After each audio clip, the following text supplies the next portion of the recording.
Okay, take a look at your phone. Seriously, pick it up. Feel that. The weight, the cool glass. Feels pretty familiar, right? Second nature, almost. But just pause for a second. Think about what's actually inside that little thing. It's not just, wires and chips. It's this whole universe of ideas Yeah. built by brilliant people all over the world, put together by these incredibly complex robots, and powered by stuff that honestly felt like science fiction maybe 15, 20 years ago. It really is a modern miracle. But beneath that smooth surface, that miracle, it's also a kind of battlefield. Yeah, every tiny part, every transistor, every patent, every line of code, it's like a little skirmish, part of this huge, high-stakes global fight for the future of technology. And that means a fight for economic power, geopolitical influence, you name it.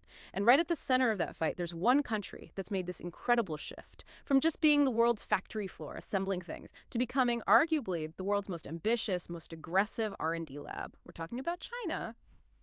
Hello and welcome to the deep dive. We're the show that tries to find the user manual for this complicated world, help Yeah. you cut through the noise. And this week, we are diving deep into China's massive push for tech leadership. For years, the story was pretty simple, wasn't it? The West invents, China builds. But that story, it's getting a huge rewrite. You see it in the headlines, the policy debates. It's changing fast. So we've gone through a mountain of recent reports, stuff from think tanks like RAND, CSIS, detailed analysis from places like Harvard's Belfer Center, industry watchers, financial analysts, the whole lot, all to try and get the clearest picture possible. Where does China really stand in this tech race? And the big question for us and for you is this: is China about to become the world's tech landlord? Setting the terms, collecting the rent on innovation. Right. Or is it more like a tech giant with, well, feet of very fragile clay? Are there critical vulnerabilities we need to understand? So today, that's what we're tackling head on. First, we'll lay out the 5 key tech battlegrounds, the ones shaping this century. Then, we give China a report card, sector by sector. Where is it leading? Where is it, frankly, struggling? After that, we zoom out. Compare the whole innovation ecosystem China versus the US. Very different approaches. And finally, the big one. Is the future unipolar, just one dominant player? Or is it multipolar? So yeah, strap in. This is a deep dive into some really critical shifts happening right now. All right, so before we talk about who's winning, we need to know the game right. What are the rules? What's the playing field?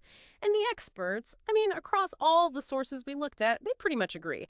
This whole competition really boils down to 5 critical tech sectors. Think of them like the infinity stones of the 21st century. Cheesy maybe, but it works. Whoever masters these, they get immense power, shaping economies, security, even just your daily life. Okay, first up, artificial intelligence, AI. This is the big one, the Mind Stone, if you like. It's that Yeah. sort of all-seeing, all-knowing brain that's just seeping into everything. How you get your news, the ads you see, how markets trade, medical diagnosis, even military drones and intelligence analysis. And we're not just talking simple algorithms here. No, exactly. We're talking really foundational stuff. Machine learning, where systems learn from data themselves, natural language processing, NLP, so computers can actually understand and use human language. And of course, these increasingly sophisticated large language models, LLMs, the ones writing poetry or code Or my work emails, terrifyingly well. maybe. But the point is, these aren't just niche tools. They're becoming fundamental capabilities. Control AI, and you influence decision-making, information flow, economic power, pretty much everything. It's immense strategic leverage. Okay, so AI is the brain.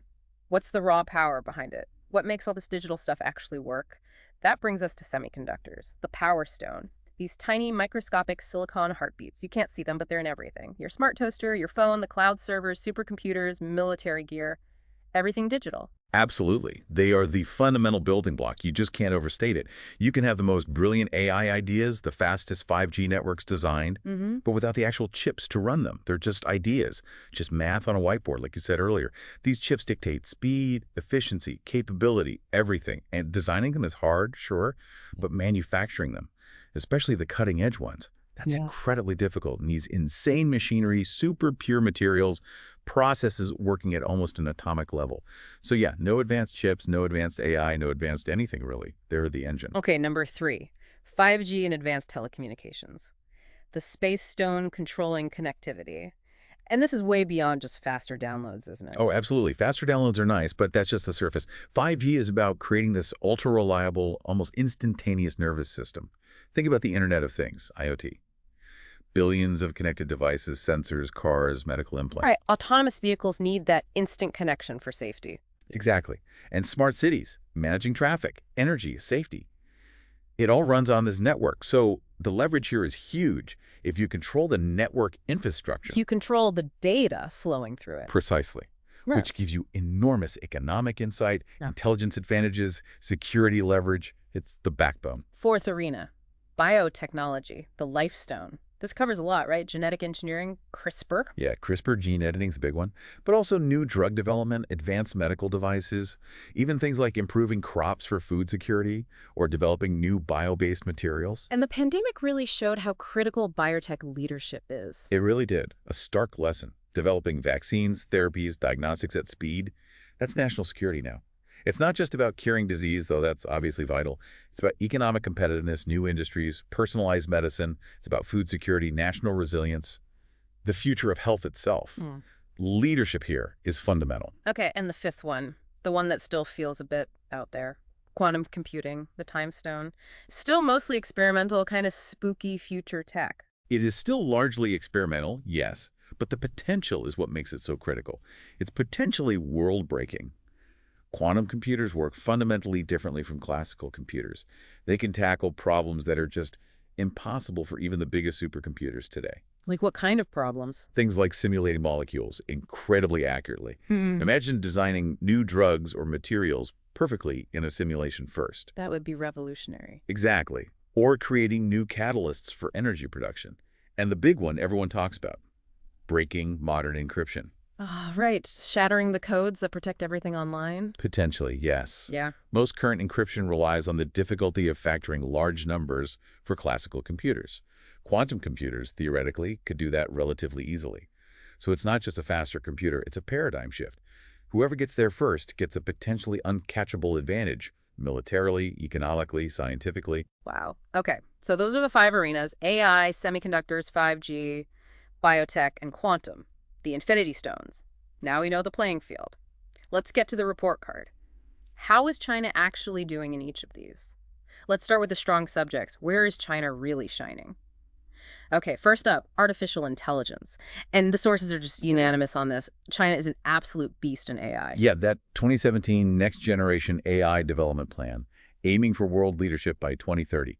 It's bearing fruit, and maybe faster than many expected. The numbers are pretty staggering, like Yeah. over 300 registered generative AI models by early 2025. Right. And companies like DeepSeek, Quen, Yeah. they're producing models that are genuinely surprising Western observers, Yeah. pushing boundaries. And the patents, what was that number? Between 2014 and 2023, something like 38,000 patents in generative AI. 38,000. Yeah, it's 6 times more than the U.S. filed in that period. It's like an AI patent factory. But it's not just the numbers, is it? It's how they use it. Exactly. That's maybe the secret weapon. Scale and practical application. They have this massive population, vast amounts of data, and fewer privacy restrictions, historically speaking, than the West. So the AI models get fed more data, learn faster. Precisely. Yeah. And the government actively pushes it. Fire hose of cash, support, policy, they weave AI into everything. Payment systems, city management. The whole country's a test bed. That creates a feedback loop, right? Deploy, gather data, improve, redeploy. Yes, at incredible speed and scale. Western companies often can't match that pace because of regulations or fragmented markets. It gives Chinese AI a real practical edge. Okay, similar story in 5G and telecoms. Seems like they're way out front there, too. In terms of deployment, yes. A clear frontrunner. They've built their digital future around it. The numbers are crazy. Nearly 4.5 million 5G base stations by mid-2025. Almost half the global total. And over 1 billion 5G subscribers. It's an unparalleled national infrastructure. which gives them that testing advantage again. Definitely. It's a huge sandbox for testing smart factories, autonomous driving, all that stuff. And you have homegrown champions like Huawei and ZTE driving it. Even with all the political heat and security concerns around Huawei. Yep. Despite all that, Huawei is still a leading global supplier, especially in developing nations. Competitive pricing, comprehensive packages, they win a lot of contracts. And this ties into their bigger strategy, the digital Silk Road. Exporting the tech, but also the standards. Exactly. Helping other countries build networks using Chinese tech means exporting standards, potentially creating dependencies, extending influence. It's smart geopolitics, really. Okay, now for quantum, the weird one. China's a serious competitor, but it's more complicated. Yeah, complicated is the right word. You have to split quantum into two parts. First, quantum communication, secured networks. And there, China is arguably the leader. They've actually deployed theoretically unhackable networks for government military use. That's a real achievement happening now. Okay, so communication, they're ahead. What about quantum computing? Building the super powerful computer? That's more of a race. China's making impressive progress. They unveiled the Wukong computer, 72 qubits. That's serious hardware engineering. But still trailing the US in some areas. Seems so, Yeah. particularly in things like qubit quality, stability, scalability, the really fundamental stuff needed for a powerful, reliable quantum computer. The US and others still seem to have an edge there. There was that interesting case in late 2024. Yeah, the encryption breaking thing. Right. Chinese researchers used a quantum computer to break encryption standards. Sounds amazing. But the key detail, they did it using Canadian hardware. Okay, so what does that tell us? It suggests their software and algorithms are top-notch. Their theoretical understanding is strong, but for some of the absolute cutting-edge hardware, they might still rely on others. So strong competitor, absolutely. Huge investment, yes. Dominant across the board, not yet. Got it. Now, biotechnology, you called it a quiet achiever. Huge investments, but less hype. Pretty much. They poured money in, and it's showing results. Globally, they're now the source of about 23% of all drug candidates in development. 23%, that's huge. It is. Second only to the U.S. That's a massive leap. And they're a powerhouse in manufacturing generics, biological products, essential stuff. Plus, their research in areas like cancer therapies, genetic treatments, it's getting international recognition. But there are hurdles. Significant ones. Yeah. Regulatory frameworks are still evolving, which can make international collaboration tricky. And maybe more importantly, issues of international trust, data security, ethics, intellectual property concerns, these limit their global reach, especially in Western markets. So they have the capability, but maybe not the full global reputation yet. That's a good way to put it. They're building it, but it takes time, especially in a sensitive field like biotech. Okay, which brings us to the big one. Yeah. The class China is struggling with. The subject keeping it off the top of the honor roll. The Achilles heel. Semiconductors. Yep. This is the central drama, the core paradox. China consumes more than half the world's semiconductors. They're the biggest customer by far. Yet, they can't make the really good stuff at home, the cutting-edge chips. The chef who has to import his best knives. Exactly that analogy. They have the demand, the ambition, huge market, but lack the crucial manufacturing tools for the most advanced chips. The analysis, like from RAND, puts them about 5 years behind leaders like Taiwan and South Korea in high-volume, leading-edge logic chip manufacturing. 5 years is a big gap in tech. It's huge, and it directly impacts their Made in China 2025 goals. That target of 70–80% self-sufficiency for advanced chips by 2030. They're nowhere near that. Not for the advanced stuff, no. The gap might even be widening in some key areas. And the core reason, it comes down to one machine. Primarily, yes. The EUV lithography machine, extreme ultraviolet. These things are engineering marvels. They use incredibly powerful lasers, plasma, the most perfect mirrors ever made. To print circuits just nanometers wide, tiny. Unimaginably tiny. And you absolutely need them for the 3-nanometer, 5-nanometer chips that power the latest AI, supercomputers, phones, military tech. And here's the strategic masterstroke, or the critical choke point, depending on your view. Only one company in the world makes these machines. A Dutch company, ASML. And the U.S. and allies have pressured ASML not to sell the best ones to China. Precisely. No top-tier EUV machines for China. It's arguably the single most effective tech control measure in place globally. That magical Dutch waffle iron costing $150 million plus, and China can't buy one. That's the gist. Without them, mass-producing the most advanced chips is basically impossible. So what are Chinese companies like SMIC doing? They're trying things, right? Oh, absolutely. They're getting very clever, very resourceful, using older DUV machines in new ways, multiple patterning techniques, pushing the limits of older tech. It's impressive engineering. But it's not the same. No. The reports are clear. It's way more expensive. The yields are lower, meaning more faulty chips, and it's just less efficient. It's like trying to win a Formula One race with a brilliantly modified lawnmower engine. Ingenious, maybe, but you're not beating the purpose-built F1 cars. So this one vulnerability, it impacts everything else. Everything. Advanced AI needs the best chips. Supercomputers need them. Advanced military hardware needs them. It's a fundamental bottleneck. Even where China leads in AI applications or 5G deployment, their ultimate progress and self-sufficiency are constrained by this inability to make the most advanced hardware underneath it all. It really defines the entire competition. Wow. Okay, so we've seen the report card, strengths in AI, 5G, progress in quantum biotech, and that huge semiconductor challenge. But let's zoom out now. It's not just about the tech itself, it's about the systems that create it, right? The whole innovation ecosystem. And here, the US and China seem like polar opposites. They really do. A fascinating study in contrast. Let's start with investment. China's spending is huge, right? Just massive numbers. In absolute terms, yes, colossal, and grown incredibly fast. But as a percentage of GDP, it's around 2.4%. The U.S. is actually higher, around 3.5%. But the real difference is the model, how the money is spent. China's is top-down, state-led. Exactly. The government picks the priorities, AI, chips, whatever. Then it directs this fire hose of subsidies, loans, policy support, state investment funds right at those specific areas. It's centralized, coordinated, focused on national goals, like building an industrial policy for tech. Whereas the US is more Bottom-up, decentralized, market-driven, relies much more on private sector VCs hunting for the next big thing. Plus, university research grants, often for more fundamental curiosity-driven science. the state-run fire hose versus 1,000 independent garden hoses. That's a pretty good analogy. China's great for targeted scale. The U.S. is maybe messier, but potentially fosters more unexpected breakthroughs. What about talent? China graduates way more STEM students, a human resource superpower. On paper, yes. The sheer numbers are incredible. And programs like Thousand Talents try to lure researchers back. But there's this persistent issue, the brain drain. The best and brightest studying abroad and staying there? Often, yes. Yeah. Especially at the top research levels. Why?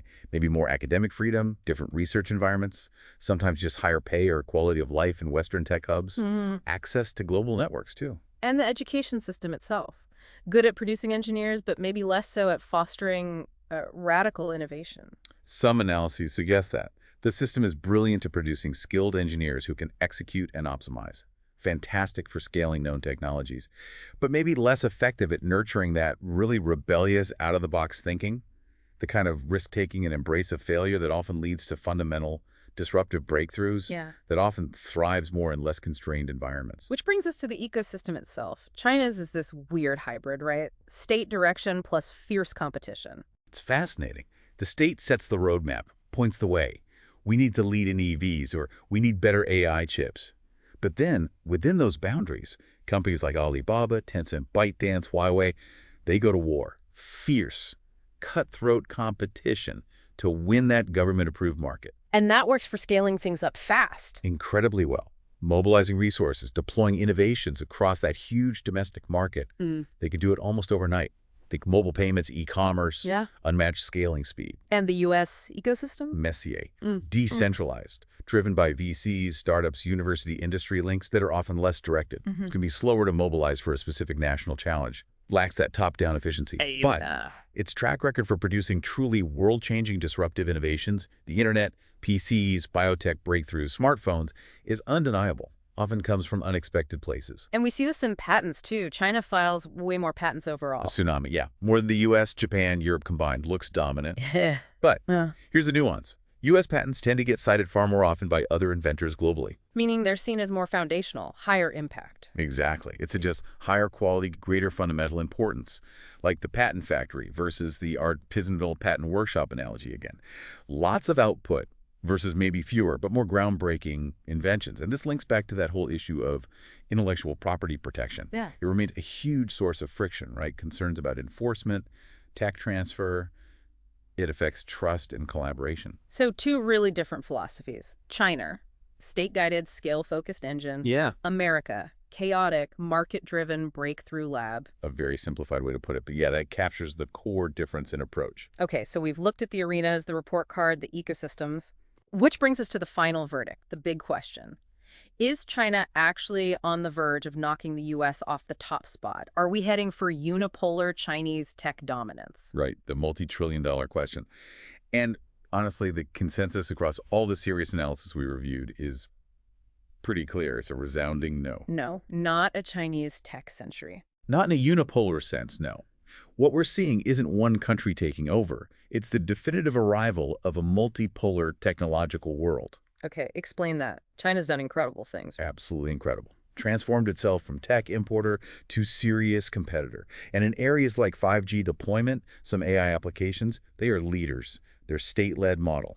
It's proven incredibly effective for hitting specific targets at speed and scale. No doubt about it. But those constraints we talked about. Exactly. That reliance on foreign tech for the most advanced semiconductors, that's a critical, enduring vulnerability. It's not something they can fix quickly. It'll take years, maybe a decade or more, to potentially catch up if they ever fully can, given the complexity.